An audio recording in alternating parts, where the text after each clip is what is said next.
I'm doing my deadlift warm-up, so I wanted to take a moment to go over some deadlift technique. There's a few simple cues that we can use on deadlift, such as pulling the slack out of the bar, driving our feet through the floor, and wedging the hips. Those are kind of my top 3 priorities when we think about successfully completing the conventional barbell deadlift. So first things first, there's slack in the bar.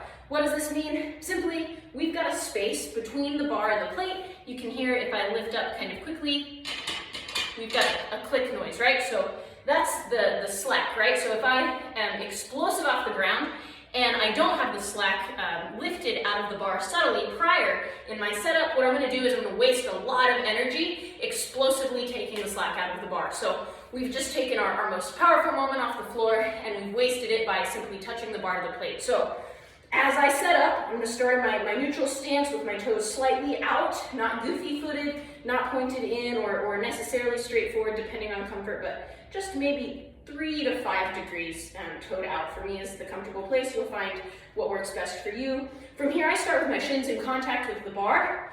I'm going to brace my lats, get a big breath, not into my chest here, but into my belly, so we can think about putting our hands on our sides and getting that kind of thickening breath where we feel that space between our ribcage and our pelvis fill with air and thicken.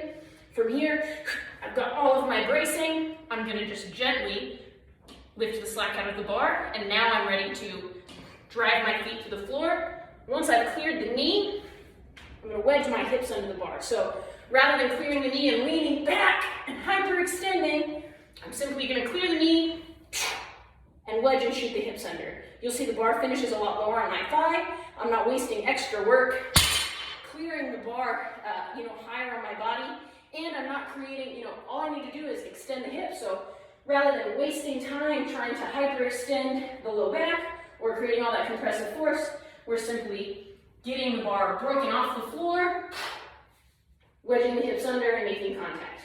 A fully extended hip is 3 white lights.